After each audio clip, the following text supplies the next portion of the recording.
Madamu yagize ikibazo cy'uko habaye umuntu yaklaminze the sound, hari akantu gatangura ku ndirimbo, so nyine ko niwe yaklaminze icyo kibazo, yavuze ati swat biba bigoye kwakira gutahura ndahera he ndabigira gute.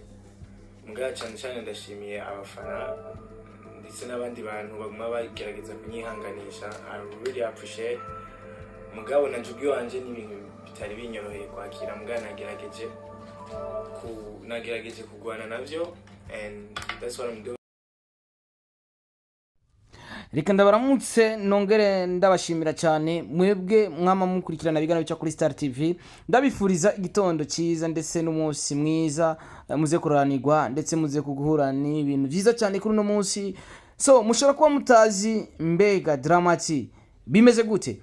Bamwe mu bakunzi ba Star TV 257 bavuze ati Starboy the Ship, dufashe utubwire indirimbo ya DRAM-T, indirimbo Madame novuga yuko iri ku rubuga rwa DRAM-T, indirimbo novuga yuko imaze igihe iri kwirabica bigacika no mu gisagara cya Bujumbura. Bamwe bavuze ati tubwire indirimbo ya Madame, ariyo indirimbo novuga yuko DRAM-T imaze gushika ku miliyoni zishika 3.4 bimeze gute. Nturiko turumva amajwi neza cyane. Bamwe bagerageje kumbaza kugira nshore kubabwira umuti w'ico kibazo cyanye uko vyagenze kugira iyo ndirimbo imeruko onye. Ino ndirimbo ya DRAM-T bimeze gute? Kuri YouTube channel twebwe dusanzwe dukora kuri YouTube channel cyangwa twebwe aba YouTuber. Iyo ufashe ikintu cy'umuntu ukagiterwa kujya nyene ukagishira kuri YouTube channel yawe ata kintu wahinduye cyangwa ata modification nyene ndende wagize, bagukubita ikintu bita copyright. Bisigura yuko wagize copy kore cya kintu cy'umuntu cyangwa watoye cya kintu cy'umuntu uragira ka modification gatonya ukajushira iwawe, bacha bagukubita ikintu bita copyright. Iyo video ya mugiye uyipostinze nta na kimwe ikwinjiriza, nta n'ikingorongoro ikwinjiriza. Hari n'igihe ufata video y'umuntu ukayishira kuri YouTube channel yawe ugakubitwa ikintu bita sticker. Sticker rero zimaze kuba zitatu zitera ikibazo YouTube channel yawe, ushobora kuyibura burundu ukayibura kandi yari gwawe. Uno munsi rero DRAM-T bimeze gute? Nashatse kumvisha abantu yuko iyo ufashe ikintu cy'umuntu ukayikoresha iwawe cyangwa ugafata akantu yakoresheje ukagashira iwawe, ushobora gukubitwa ikintu bita copyright mu gihe mu bintu vyiwe yashizemo copyright.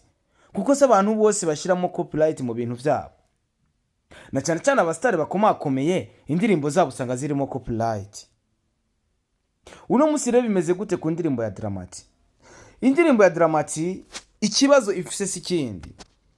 Indirimbo ya DRAM-T amajambo yanditse niwe yiyandikiye, nta copyright, nta copy kore yigeze akora ku muntu, nta copy yigeze akora ku muntu. Ni indirimbo yiyandikiye DRAM-T ubwiwe, iradukunda kuva mu ntara ya Muyinga. Ni indirimbo yandikiye ubwiwe, novuga yuko indirimbo yakozwe na Joel, ariko indirimbo igitangura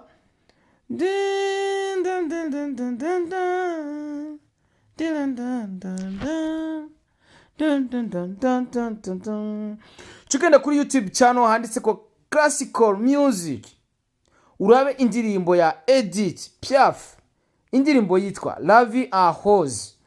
Uraza kumva ku kantu gatangura ku ndirimbo ya DRAM-T no kuri ijya ndirimbo ya Edith Piaf yitwa La Vie en Rose. Indirimbo rero attention, indirimbo za kera, indirimbo zabajya abantu abaririmbyi usanga barakoze amateka ndetse n'indirimbo zabo zikivuzwa uno munsi, ni indirimbo ziba zirimo copyright ikomeye cyane. Bamwe batangwe baravuga amajambo atandukanye. DRAM-T ashobora gucibwa amande. Ashobora gucibwa amande gute? Ashobora gucibwa amande kubera ko iyo ndirimbo bivanye nako kantu yashize mu ndirimbo yiwe gatangura, ashobora gucibwa amande bakavuga ati mbo uno munsi DRAM-T ino ndirimbo ariko arayikoresha mu masho atandukanye, ariko araronka inoti zitandukanye. YouTube channel ni ikintu gikomeye, si ikintu kirabwa n'umuntu, kuko ariho amarobo asanzwe akoresha YouTube kubera ko niyo koreshwa n'umuntu asanzwe ngo vyorohe, ku buryo ushize ku ikintu nyene cyaho nyene cya gikaputaho nyene. So ashobora gucibwa amande cyane, bakamubwira ati akaraba ukuntu ashobora kugitekinika kajya kantu gatangura bakagakata kuri YouTube channel. Birashoboka kuko YouTube channel mugihe bagukubise copyright y'ikintu unkubise copyright ndashobora kuyikurayo nkafata kijya cyajya ahantu nyene hajya ahantu hajya haraga sound nyene canke hajya ahantu hari ahantu bankubise copyright nkakupa ijya segment canke nkashiramo akandi ga son. Byose birashoboka. Ariko ni mu gihe wamaze kubona copyright ubwa mbere. Mbega DRAM-T ubwo butumwa yuko indirimbo irimo copyright iki niki ubwo wabumushikiye ubunyene cyane bimeze gute? Ariko mu gihe bizoba byamaze kurengi novuga inkombe, YouTube channel aza gufata izindi decision. So ni bimwe mu bintu novuga yuko abakunzi ba Star TV ariko barambaza, ariko birashoboka yuko DRAM-T ijya ndirimbo kacye kantu gatangura bakakata. Ni narijya DRAM-T novuga yuko ugerageje kuraba kuri YouTube channel yiwe yarasangwa afise ndetse n'abasubscribe benshi cyane, 60 plus de 60000. Shibaka urumva ko ari benshi cyane. Uko biri kose je nibaza ko bino bintu byose biraza gutorega umuti. Tuyihanganisha abakunzi ba DRAM-T iradukunda eri ariwe DRAM-T, tubihanganishe tubwire yuko umwanya n'umwanya birashobora gutorega umuti. Indirimbo idafuswe barakata kajya kantu gatoya. Swate ni bibiri, indirimbo irafutwa canke bakati kajya kantu gatoyi canke DRAM-T acibwa amande. So biraza kuba nk'ibintu bitatu: gucibwa amande, gukata kajya kantu canke indirimbo ifutwe iveho. Ariko mugihe bamaze gukubita copyright bujya gufuta ikintu ntacyo biba bikimaze, kubera ko copyright deja yamaze kuja muri YouTube yawe, deja yamaze kujamwo copyright. Bisigura ko bamaze kubita copyright ugerageza ko ntushobora kuyikasa naho nikajya gaseguma bategerezwa gukata kugira copyright ivemo. Bashobora kuguha umunsi urenga canke bakaguha 24 heures. Bisigura yuko abakunzi ba DRAM-T turacari babandi nyene, turacara abarundi, turacashigikira ibikorwa by'iwacu, turacakunda umuziki wacu. Ntimugire ubwoba kubera ko byose birashoboka. Mu Burundi dufise abatekinisiye batandukanye, dufise abantu bazi imbuga, dufise abantu bafise ubwenge muri technology, turabafise naho sometime mushobora kuvuga ko atabahara, ariko mu Burundi barahara abantu bazi tekinike. Hari abantu bazi tekinike mu Burundi.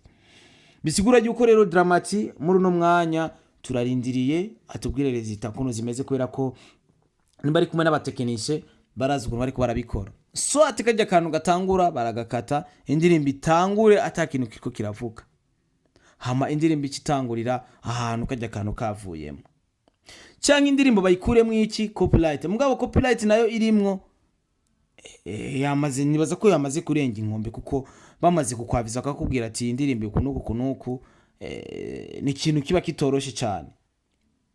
Ni nkuko bashobora kumuca amande. Nta numvise urunwaro ruvuga yuko DRAM-T bashobora kumuca amande $20,000. Ariko ayo yose n'amakuru y'amayira. Nibaza yuko DRAM-T ubwiwe nyene YouTube channel azotubwira byinshi bitandukanye.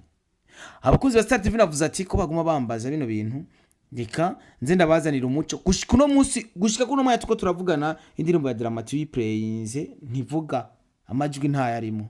Genda ku rubuga rwa DRAM-T uplaying indirimbo, amajwi nta yarimwo, nta nakimuza kumva, uza kubona amasanamu. Hama ucu simbira kuri ya YouTube channel nakubwira, genda wandike Edith Piaf, indirimbo yitwa La Vie en Rose, cyangwa wandike muri YouTube ati La Vie en Rose by Edith Piaf. Uraza kubona iyo ndirimbo ucuyiplayinga wumve kajya kantu gatangura. Ni indirimbo imaze gushika ku bihumbi 971 by'ama views. Urumva ko ni indirimbo ya DRAM-T irusha ama views ino ndirimbo. Haheze imyaka 10 iyo ndirimbo igiye kumugaragaro. Iyo ndirimbo ya Edith Piaf La Vie en Rose. Uno musuge kuri YouTube channel ya DRAM-T, indirimbo ntivuga, amajwi ntiyumvikana, ntavuga. So uko biri kose yakatuvuga ati wait and see, ibintu nibaze ko biza kuja ku murongo mwanya n'umwanya. Abakunzi ba DRAM-T iradukunda eri, mugume mushigikira muri gwa rukundo, dukunda ivy'iwacu, dukunda umuziki wacu, dukunda umuziki mwiza. Nakubwiye ati DRAM-T niwe yiyandikiye umuziki, si amajambo yakopya ahantu, nako kantu kagasonga gatoyi gatangura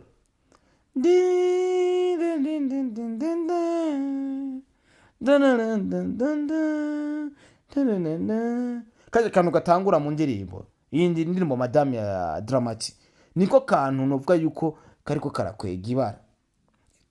Ibindi byose ni impano y'umuhungu wacu w'i Burundi ariwe DRAM-T.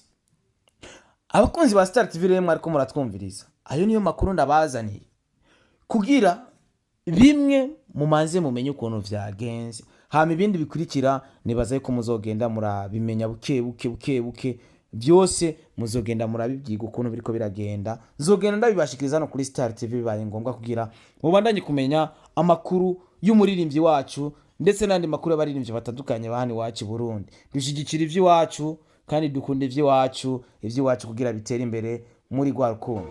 My name is Starboy the Sheep, all the way from Star TV 257, Mr. Recorder, Mr. Home, Mr. Meat, Mr. Lifty, Mr. Kimararungu, Mr. Ubeshi, Mr. Love in Town. Imana ibahezagire cyane mwese mwakurikiranye kino kiganiro, abanyengozi nibaze ko turi kumwe uno mwanya nyene turiko turavugana abambarizwa mu gisagara ca Ngozi. Imana ibahezagire cyane. Bye bye. Ciao ciao. Merci beaucoup wo gukurikirana Star TV cyangwa wamaze kura subscribe. Imana iguhezagire cyane.